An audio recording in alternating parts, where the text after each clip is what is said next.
Welcome everybody to WASHA's first webinar for 2016. We're really glad you joined us today. I'm Ingrid Nielsen, Chair of the Education Committee. Our webinar series seeks to promote the vision of WASHA by empowering people with education and tools on timely topics so that they can become active partners and advocates in their healthcare. So today we are delighted to have Trudy James with us. We'll be viewing and discussing her film documentary called Speaking of Dying, Living Deeply, Dying Well. And recently, we have heard more discussion about this with books like Being Mortal by Atul Gawande. And just this year, Medicare is for the very first time is going to start reimbursing for advanced care planning. That discussion between physicians or healthcare professionals with patients regarding what the end-of-life care could look like and what patients' preferences are. And this is an incentive to get the conversation going, but it doesn't mean people are comfortable doing it. The physicians are trained to keep people alive, and we live in this death-phobic society. And so Trudy has done this fantastic job of putting together a film that gives people permission to openly talk about these things and kind of replace our negative images that we have of dying. We hope you'll be inspired by the stories in the film and that it will be a motivation to you to get more informed about what options there are and hoping to get people on board before a crisis presents for them or their families. So just a little bit about Trudy. Trudy James is a credentialed interfaith chaplain, and she spent years working with AIDS patients and was honored for that at the White House. But more recently, she worked as a chaplain at the Seattle Cancer Care Alliance, and after retiring, created a small business called Heartwork, where she began a popular series of community-based end-of-life planning sessions called A Gift for Yourself and Your Loved Ones. And she has been an absolute delight to work with and has a passion for talking about this topic and ensuring that everybody knows that a meaningful and peaceful ending is possible. And I am excited to have you hear from her, but I do want to make a few logistics comments. As you've noticed, we are broadcasting over Wi-Fi, so there are some issues because this is being recorded, so there's a slight delay. And we'd like you to put your questions into the chat box on your screen because we've muted you because this is a recording. And so submit any questions that you have through your chat box, and any questions that aren't addressed today, we will have Trudy write the answers to and submit them to you. So at this point, I'm going to hand it over to Trudy and have her start talking about how this all came about. So welcome, Trudy. I'm so glad you're here today. Thank you, Ingrid. I'm very glad to be here, and good morning, everyone. I'm grateful to WASHA for tackling this subject, which is trying to come more to the fore in our culture. I have been a chaplain for almost 30 years, and I've been with many people who were close to death or at the time of death, been with families in the intensive care, been with people at home. And I feel that I know the difference between a peaceful, meaningful death and a not so good death that's hard on family members and hard on patients.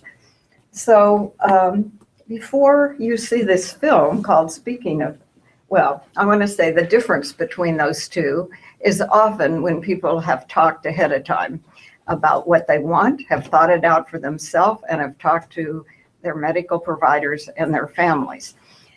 So before we see the film, I want to just tell you a little bit about how I've gone from being a chaplain to becoming a movie producer and how this film came about. In the early days of AIDS, I was in the South. I was a hospital chaplain in the South, and everyone, you may remember those early days of AIDS in the late 80s and early 90s. Pretty much everyone knew they were going to die. There was no medication yet that worked. And my work was creating teams of friends for people living with AIDS. So I had to empower volunteers and patients that it was okay to talk about death, and they did. And these young men and women found that when they had people who would listen, they could plan their own death and they could plan their own funeral.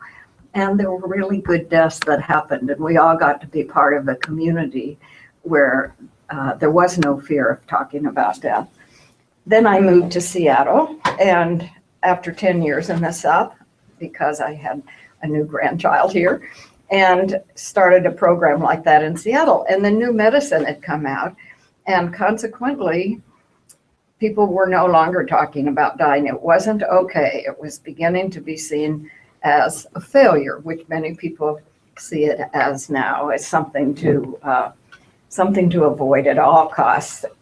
So I did work at the Cancer Care Alliance and continued working with AIDS until I retired. And when I retired, I thought, I want to see if it's possible that people could become comfortable talking about their own death far ahead of time.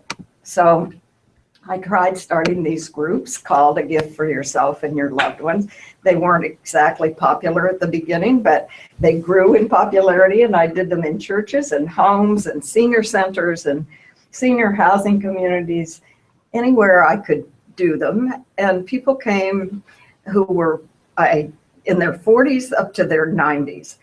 And in every group, I found that people did not know, they just did not know anything much about the resources available to them at the time of death, available to their families. So people wanted to talk about their parents, and some people wanted to talk about their children, but they didn't understand what a power of attorney needs to do. They didn't understand what life supports are.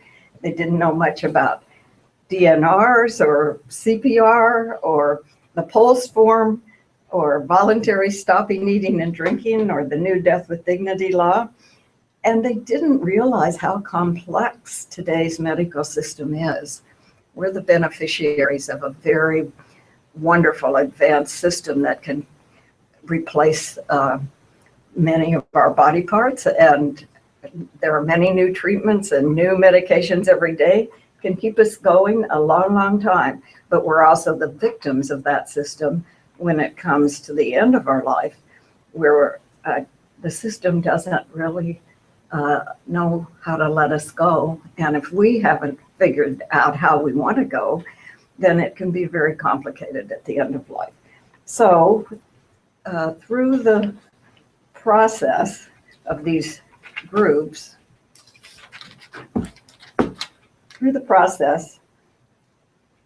people became comfortable talking about the options, talking about their own wishes, talking about their own desires, seeing what they could plan for themselves, seeing what they wanted for themselves, and then talking to their family members and talking to their medical providers.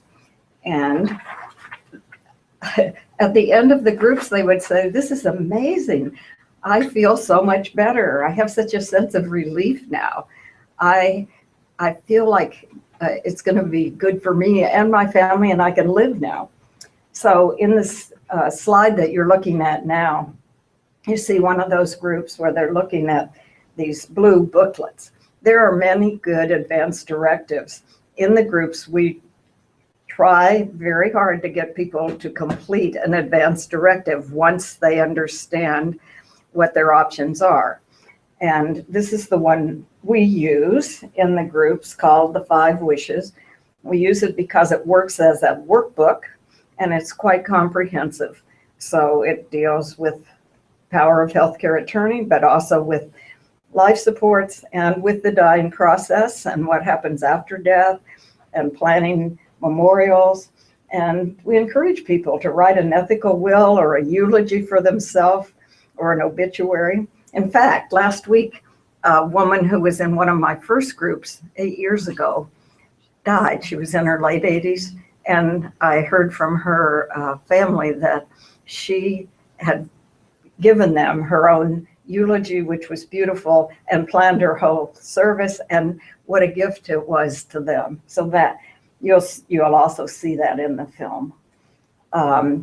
After doing 50 of those groups, over 500 people, that's as far as I had gotten. And a young woman came to one of the groups and said, came up to me afterwards. Her name was Jennifer Jones, and said, "This has just changed the way I look at things. You should do something with this." And I said, "What could I do with it? I don't know what else to do except do these groups.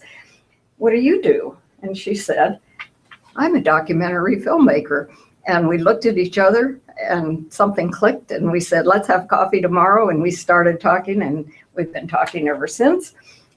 We thought we would make a little 12-minute video that we could show in senior housing mostly. And we thought that would cost $15,000, and I thought I could raise that. And we would film the groups. However, once we started, she said, "We don't want to just tell about the resources. We want to show people actual families using the resources. So we need some interviews." And we started the interview process with this couple that you see on the screen very soon. and the interviews were so profound. And she said, "We have to have an editor, a good editor." And we did get a good editor. And the editor said, "We have to have an original music composer." And then we all said, "We have to have a website. And then we have to have a sound editor." And it turned into the 30-minute documentary you're going to see. And it cost $80,000. And that's why I can now say I'm a movie producer.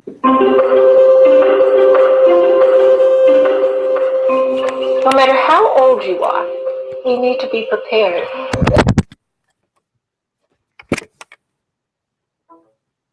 Yelling out my last wishes in my last couple of hours. I don't want to get hauled off some place and put in warehoused in a bed in a hospital or in a nursing home. You know, I'm not relishing being in pain.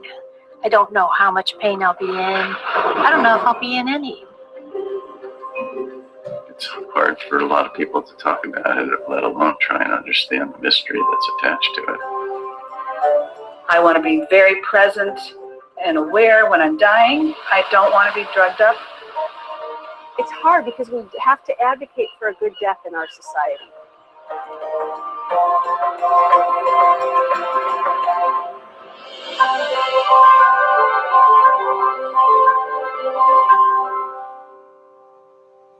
Grandma, we got an extra chair.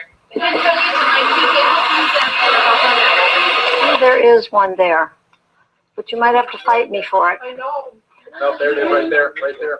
The conversation is actually more important than anything. Everybody kind of needs to be part of your plan. Your care team, definitely your family members, and in fact, every family member should know your wishes to make sure that you've helped get everyone on the same page. And then even some friends should know, because you don't know what the circumstances might be for a given event. So you can fill out a form and hand it to your doctor, and they put it in your medical chart, but when you go to the emergency room, they may not be able to find that form. This is why we really emphasize talking about it. You have the right to end your life should you choose to. That's right. We've all been conditioned not to talk about death. If you try to bring it up to your children or to your parents, they're quite likely to say they don't want to talk about it. Some people do fill out advance directives by themselves or maybe in an attorney's office, but actually the best possible way is to talk about the issues in a group where you can share stories and hear different perspectives so that you become comfortable talking about it. I have a feeling that I may have more than one occasion to even do this because people that I love are going to be dying. I have not actually been with a person while they've been dying, but this helps me think of what it would be meaningful.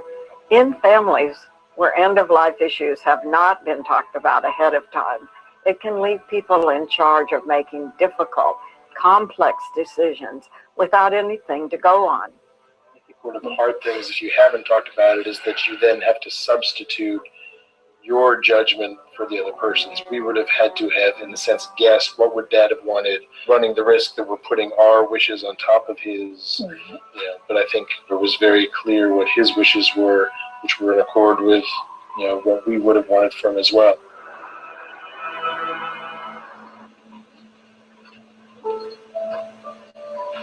I'm 57 years old.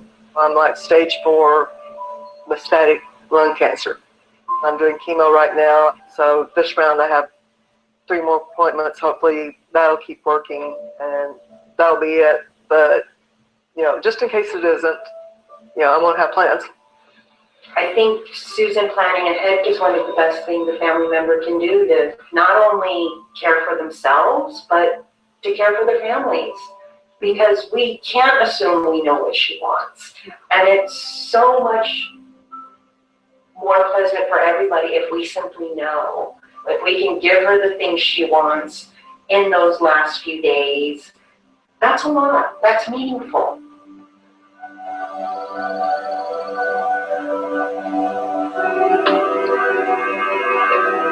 It is what it is. Yeah, she's living with this, so we're living with it too. It does make us appreciate her and life. I want to go on a bingo cruise, and I'm hoping both my daughter-in-laws can go with me because a girl time, I'm hoping to go see my grandson in June. But if the chemo is working really well, I want to go to Hawaii too. I just want to live till I die.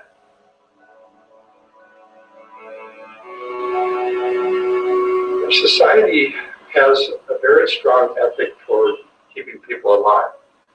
If you fall down on the street here in Seattle, no matter how old or how sick you might be, you're very likely to have CPR. 911 would be called. You'd have a tube put down your throat. Shocks might be given to your heart. IV started, and you're taken to the closest hospital with an intensive care unit. If you're out in public, the default is still to do CPR. One of the problems with medicine is that we have so much technology now. We can always offer another carrot, another chemotherapy or another intervention or another medication. And the reason for that is that doctors generally want to fix things. We're trained to fix things. We're trained to take the heroic role. I train doctors about end of life, and many doctors are afraid to bring up the topic because they feel that they're stealing hope. Many families become very invested in treatment, and they'll go on and on for years with treatment. Sometimes that can add to more quality of life, but if it leads to a dwindling death, where it happens so incrementally that there's no time for sharing memories or saying goodbye, then we've actually robbed people of that very meaningful experience that can happen at the time of death. If you go into an intensive care unit and you've got end-stage cancer, you're put on a respirator, and we're doing all kinds of things to your body to try to keep the body alive, we're really not allowing a natural death. I think we tend to focus too much on life support and not enough on the other things we can do. And we can control your pain. We can control your suffering. We have palliative care. We have hospice. We have all these other wonderful services. So we end up sometimes prolonging dying rather than prolonging living.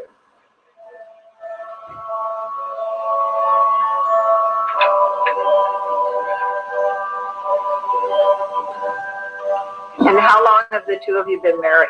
Long. I bet. We have been married for 68 years. Oh my goodness, that's wonderful. Last July. Did you ever imagine you'd be married that long? I mean, that's a long time. We never thought we'd live this long, did we? Right. This is our oldest daughter, and this is our youngest. son.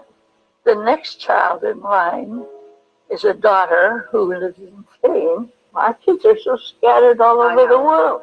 So that's I can't get them over. I can't get them together to discuss this.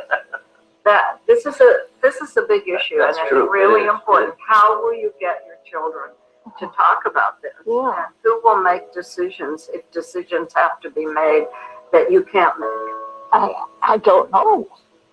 They don't want to decide things.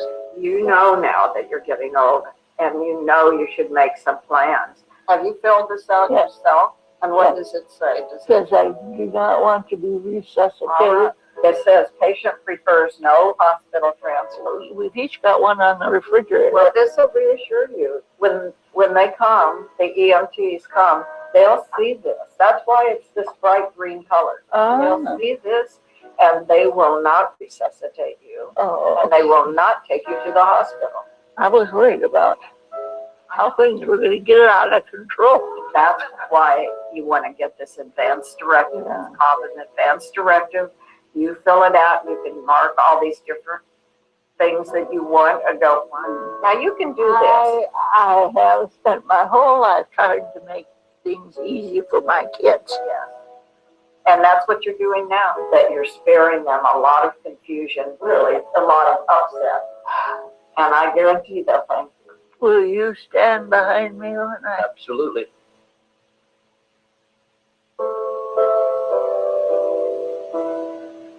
I am living with a chronic terminal illness, diagnosed about 11 years ago. I hadn't filled out a directive. I put it off for quite some time because I just didn't know who to trust. If I became ill and I could not speak for myself, I didn't have anyone that I knew that would speak for me. And so it took me a while to find the perfect person. And it's someone I've known for 10 years. And I finally got up enough nerve to ask her.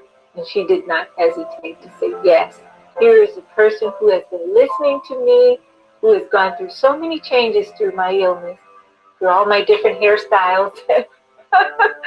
And she has accepted to be my power attorney and my go-to person.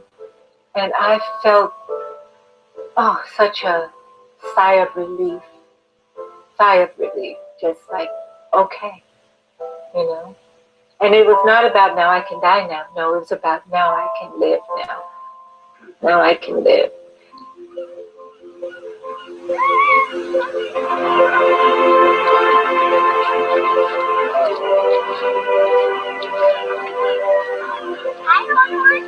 And now I've come up with a plan. I finally got a chance to really sit down and have a serious talk with my oldest daughter. And she was more open to it instead of saying, Mom, I don't want to talk about it. I've spoken to my doctors about the person I want to speak for me. And I've talked to them about what I would like done just in case something happens.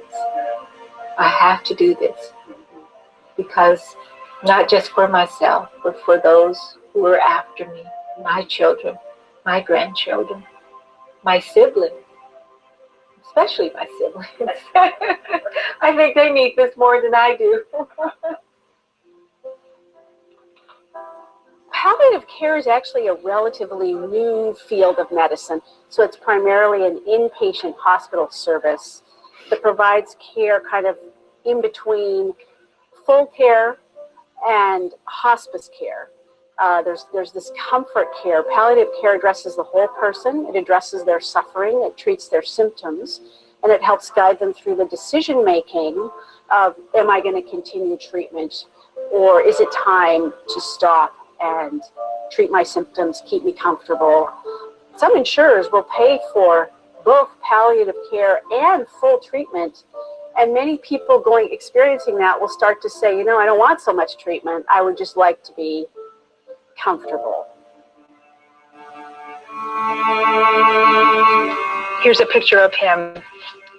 Well, he was diagnosed with Alzheimer's in December of 2008. So for 6 years, He's had that official diagnosis, and he's been steadily declining over that period of time. He'd lose little bits here and there.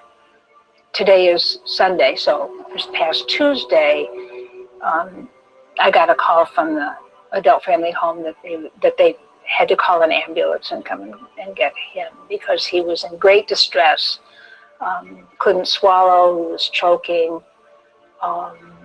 may have had a stroke, they weren't sure, but it was very, very clear that he had to go to the hospital. So they took him to the ER. There's something here. Yep. Oops, sorry. Yep.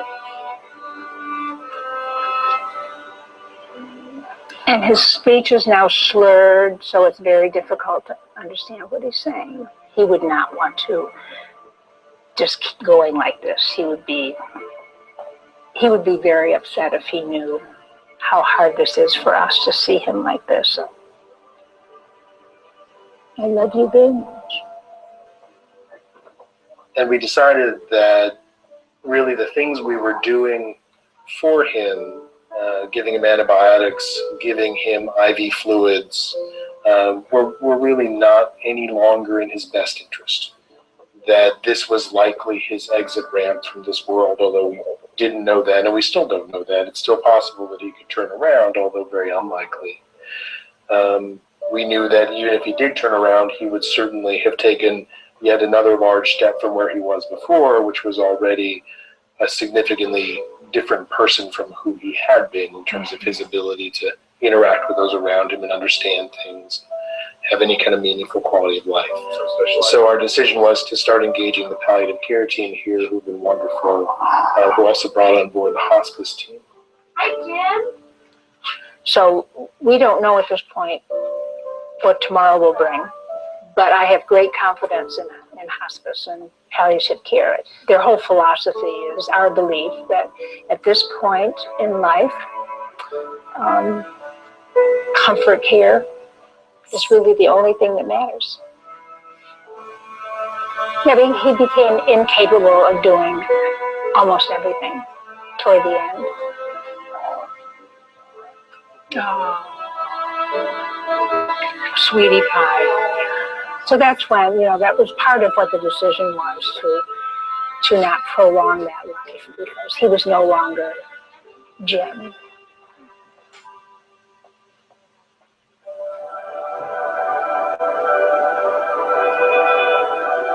Hospice care is a doctor's order for those who have 6 months or less to live. And hospice care covers comfort, just like palliative care does. It treats the illnesses that are not the actual terminal illness. So hospice covers things like hospital beds, chaplaincy care, social work care. It is not 24-hour nursing care, but there's nurse visit care. A big piece of the hospice work is to help people accept the inevitable, accept their prognosis. When people can accept the end of their life, accept that they are dying, their passing is much easier, much calmer. They seem to have less pain, less anxiety. A lot of studies have been done. They actually show that people on hospice do live a little longer than people not on hospice, with far less suffering. And the reason is they're comfortable, they're cared for, they're home, they're with their loved ones. And then the other thing we know about hospice is that the loved ones have a shorter grief period or bereavement period because they have time. They have time to say goodbye and do the important tasks of dying.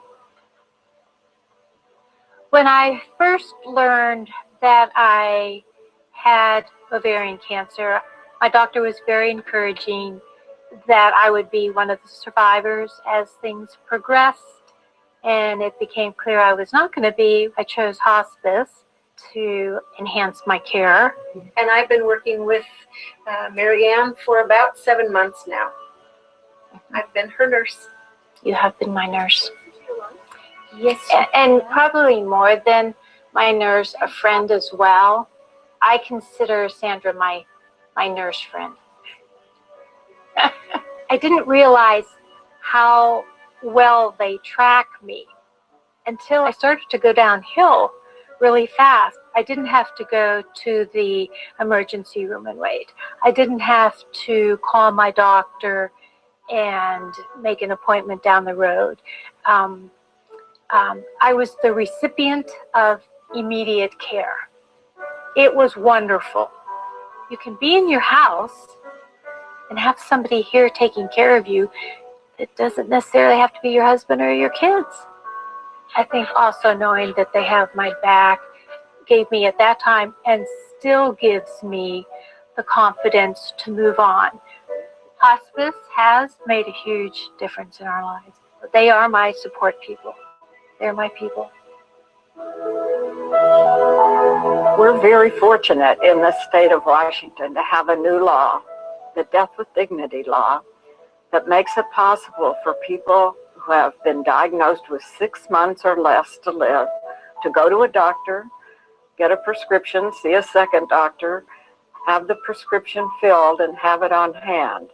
Then if their suffering becomes unbearable, they can just go to sleep, have their family around them, and die a peaceful and meaningful death. Yeah, so my illness is multiple system atrophy, and we found out about it about 2 years ago, I guess. It took a while to diagnose. I had lots of tests, lots of specialists, and then finally the neurologist figured it out. And it's a related illness to Parkinson's, but it develops a lot faster.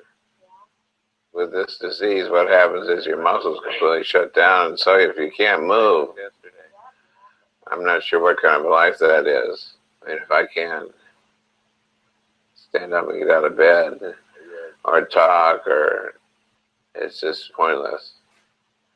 And so I would like to go before that happens. And I'm not totally committed to the death with dignity because I just can't predict how I'm going to feel exactly when the time comes, or how I'm going to know when the time comes. Am I going to have the emotional wherewithal to actually do it? But I want to have that option. And I guess I've been sort of waiting for Dad to take the lead on this because it's such a personal decision, but I would 100% support whatever it is that you decide to do, and I wouldn't feel at the end of left behind. I have been in full support of Bob considering this option ever since day one, and to have him becoming totally incapacitated and not being able to move, I just couldn't envision him going through that process. But also, it is his decision. Yeah, I think about it almost every day. You know, I'm trying to sort of come to terms with how am I going to make this decision, and I still don't know how. But I have a sense that there will come a moment when it'll be obvious that now's the time.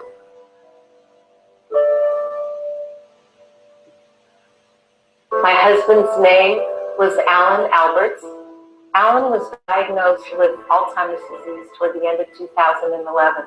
He voluntarily stopped eating and drinking while he was still mentally competent and in the middle stages of Alzheimer's, so he didn't have to live into the suffering and the dignities that comes with the late stages of Alzheimer's. His mother suffered from this disease more than 10 years, and we saw what happened to her. And Alzheimer's is the fastest growing disease, and there is no cure in sight right now. I did quite a bit of research about this first and really educated myself on all the legal ways to die. And I read the information, shared all the information with Alan. So we had a doctor who was on call and saw Alan actually 3 times during the 9.5 days that it took him to pass. And we had 24-hour caregivers. I believe Alan had a very, very peaceful, organic death. I was with him when he died. I really helped midwife him home. For Alan, this was about self-love and peace and compassion for himself and for those that he loved the most. He didn't suffer. He had a good death. Dying can be a beautiful process if people have done what I call the real work of dying, sharing your memories, talking about what your life meant, forgiving people and asking for forgiveness. The real work of dying is wrapping up your life and saying goodbye to it and doing that in a conscious way. And I realized it's living. It's not about being alive, it's the living. I don't know who I am or who you are or any of you are, where I'm at, and I'm not living. Then I want to die. I want to go to that next mystery. For me, the hardest thing has been watching Dad suffer. I always leave just wondering at how he wakes up every morning with such bravery and courage. And it's really because of Anne's love that Dad's able to have this experience. We've been equipped our whole lives from the way we were raised with our mom and our dad to talk about things, to talk about the hard things, and that's how you figure out how to deal with them. He always used to tell us, if you have a decision to make, it's usually the hardest choice that's the correct choice. But these kind of things is wonderful to hear from my two daughters. It really is. I appreciate you girls so much. We love you, Dad. And I love you. I do. We had about 100 people showed up for this birthday party at the Mountaineers Club. And Ann did a spectacular job of the decorations and the program. We had all my favorite music. All my friends were there. And that all came out of the class because we planned our memorial service. So Ann decided just to do it while I was still here. It was just fantastic. Dad has amazing people in his life, and number one, my sister, and the people that he's made friends with throughout the years. He's managed somehow to make some very close friends with wonderful people. So knowing that he's surrounded by all these wonderful people that love him has helped me. And love is the greatest gift. My father was a great teacher in his dying. He had a heart attack, and he was in my arms sitting at the kitchen table. And my father says, you know, I'm going to be with Jesus. I'm like, no, you can't. And I said, call the paramedics. Well, my father was ready, but I wasn't ready. And no one had told me what he wanted. But a year later, he was in hospital again, and he said, I want to go home. And he said, I don't want any more surgery. He says, I'm ready to go. And so we respected that. And he died at home, in his bed, with my mother's arms around him as he passed to the next life. And he went beautifully, my mother said, beautifully. He had fought the good fight. And that's what I say every day to myself. I say, I've fought the good fight. You know, I have done everything that I can to live my life victoriously. I'll always be a part of nature. I'll always be a part of, you know, this magnificent universe. Gone is this body, but hey, I'm still here.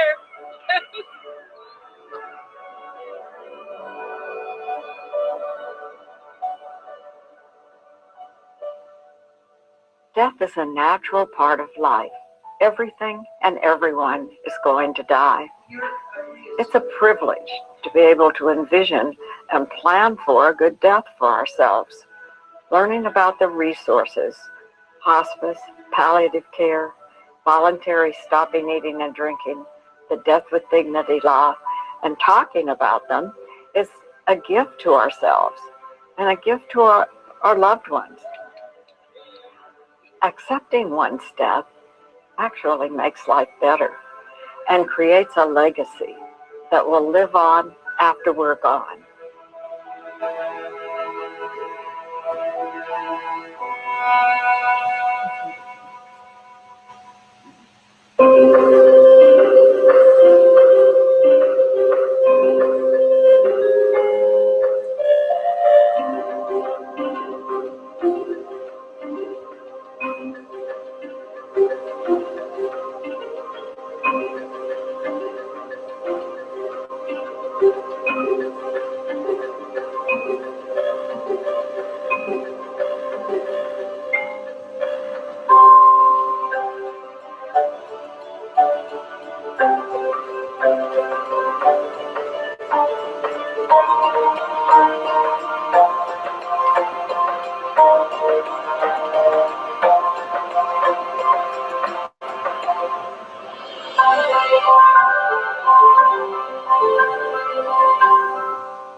Thank you for watching this film.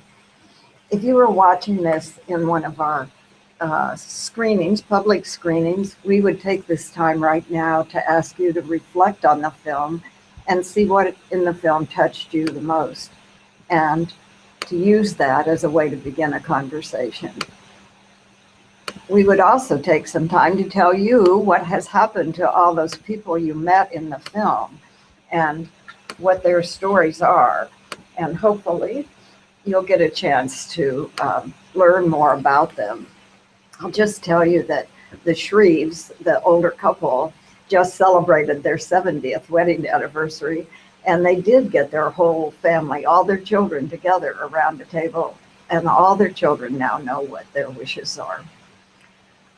The other people in the film, I want to talk about all of them, but really I want to tell you how you can use this film to start conversations. In the DVD, if you get a copy of the DVD, there's a resource guide that tells how to have a conversation after the film with a group.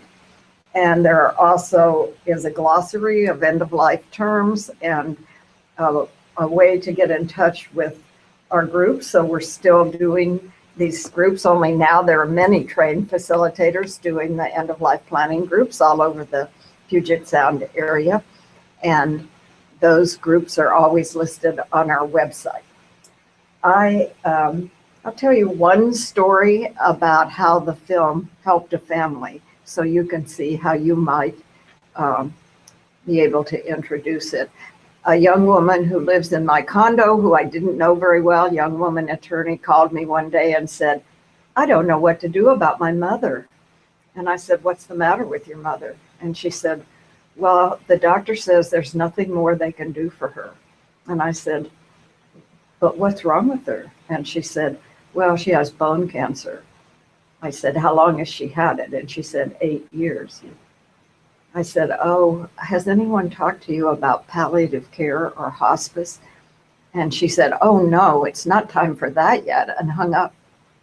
And then she called me a week or so later and said, "Now they've put tubes into my mother's lungs and they say they'll be permanent, and I don't know how long she'll want to put up with that."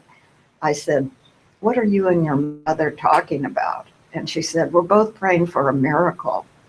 I said, "I need to give you something." And I took her a copy of the film, asked her to watch it, and then to think about showing it to her mother. I didn't see her for, I don't know, a week or 10 days. And then I saw her in our courtyard on her phone and weeping. And I waited until she hung up, and I said, "What's happened?" And she said, "My mother died yesterday. I showed the film to my father and my brother, and then we took it in and watched it with my mother, and she got on hospice the next day.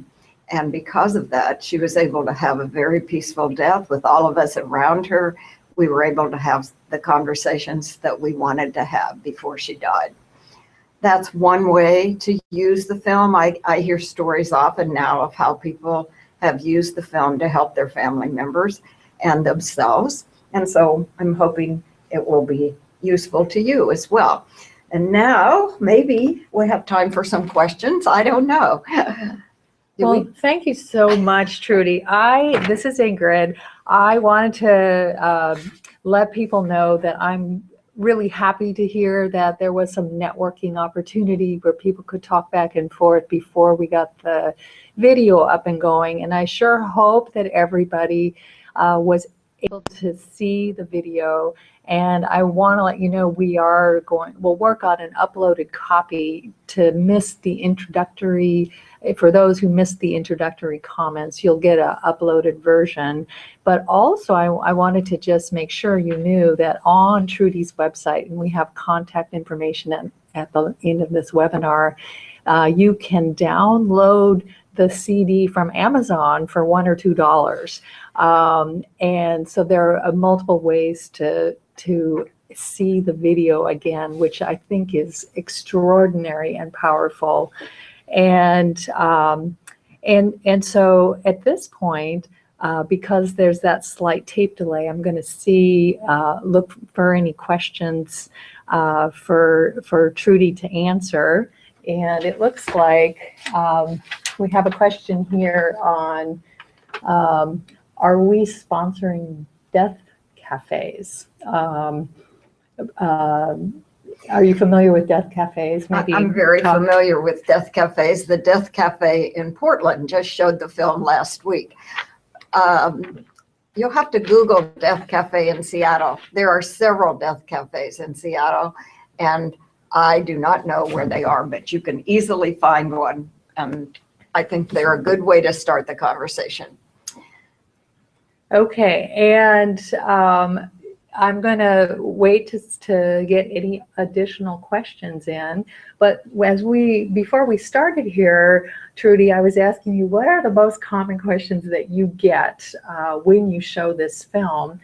And one of the things that you said comes up all the time is a question about, is death with dignity actually suicide or not? You know, because many people were raised with the religious teaching that suicide is a sin, they think that this law is allowing people to commit suicide. I don't happen to think that. And I think people have a right to their own opinions, but suicide is violent. Suicide is something people do who could live but are depressed or have mental conditions that cause them to end their life prematurely. People that use the new law in the state of Washington have to have a diagnosis of 6 months or less to live. They are people who cannot live and who have decided that because of they're working with their doctors, that what's ahead of them is unbearable suffering, either for themselves or their family, like the man you saw in the film. So 2 weeks after we shot the part you saw, he woke up one morning and had lost the use of all the muscles in the lower part of his body, and he knew that he would have to go to a nursing home, and he wanted to die at home with his family.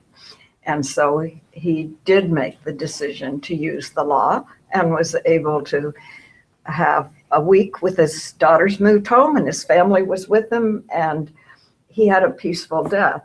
Not everyone who gets the prescription or talks to their doctors about it uses it, but for those who do, I don't think it's suicide. Thank you, Trudy. Another question that we have a lot of health advocates with us today, and I welcome all those outside of Washington State. And I'm wondering, how do you think a patient advocate, health advocate can use your film with clients? So one fairly simple way would be to see if you could get your clients to watch it with you. And then afterwards to ask them what the film brought up for them, what they thought of what happened in the film, what issues it raised for them, and get them to talk to you about it, because perhaps by talking to you, their advocate, it will get them comfortable enough to talk to their medical providers and their family members, which is really so important. And one of the greatest gifts an advocate could give their clients is helping them understand the importance of talking to their power of attorney about the details of what they want. So if your patient ends up in the emergency room with a family member who hasn't talked about this, and the doctor says, "Do you want us to do everything we can for your loved one?" They're gonna say yes. The loved one's gonna say yes, not knowing what the person wanted. you can help your clients know what they want at the end of their life and talk about it. Okay, thank you very much. Another thing that we're running up on 11 o'clock here, and I'm wondering if you would like to. So let me just check if there's any additional questions. There's a question or a comment that the Oregon law is different. Cause of death is always the underlying disease, not suicide. Okay, so that's, I guess, is responding to that question that you had. So we don't have additional questions that have come in just yet. So at this time, I'm going to have Trudy go over some really useful links and resources and just explain very briefly what they are. And you are going to get a copy of this. So go ahead, Trudy. Okay, so here are 5 really helpful links that you can use that are related to the issues in the film. Speaking of dying, the website has a list of resources and books and films on our website, along with a list of the current screenings of the film that are going on and current end-of-life planning groups. And those end-of-life planning groups are described also on my own website, Living Deeply, Dying Well. The third one is Ellen Goodman. Some of you know her, for a well-known journalist who, because of her parents' death, started the Conversation Project. And online she has a conversation starter kit that has some very helpful questions and forms for people to use. Then the next resource is the Washington State Hospice and Palliative Care Organization. So what I've learned is that people don't know that they can have hospice for a long time. That's why we have Marianne Zobrist in the film, who had hospice for 7 months. So people could see that what she got out of that time to be with her husband and to crochet an Afghan for a new grandchild. People need to know that hospice is not for the last 2 days of life, really. It's for a longer time. And so if you want to know about where the hospice and palliative care resources are close to you, here's a link. If you go on it, it'll connect you to the organization that's closest to you, and you can call them if you need to know the availability to you. End of Life Washington is the new name of what used to be called Compassion and Choices. They're the organization set up to implement or support the Washington State Death with Dignity Act. So they have trained volunteers who are happy to come out if anybody has questions at all about their end-of-life options, any of them, but especially about the law. They can guide you through it. So the gentleman, Robert Fuller, in the film had one of these end-of-life Washington volunteers who supported him and his family through the end of his life.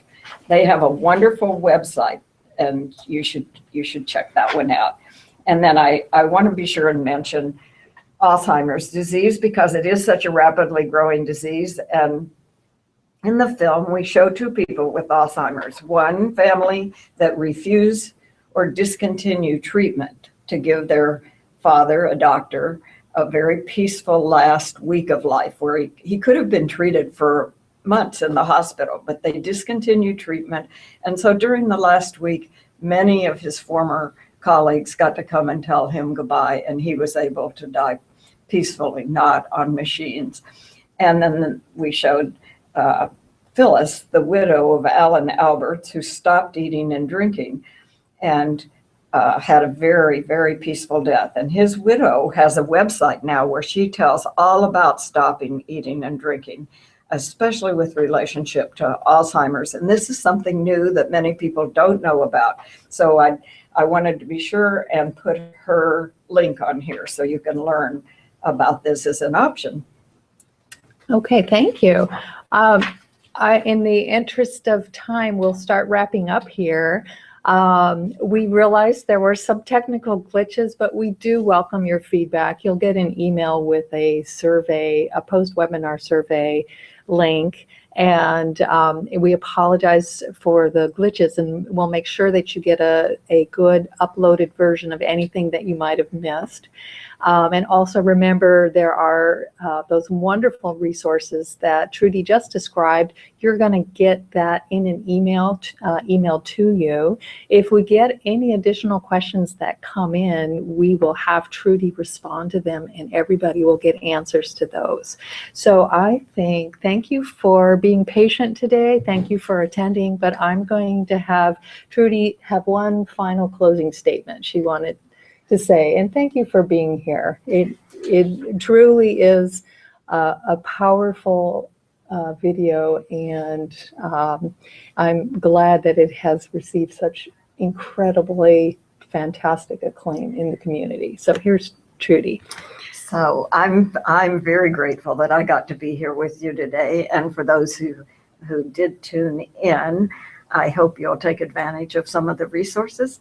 Death can easily become a medical issue. We talk about it in medical terms or just in physical terms, but in fact, death is a personal issue.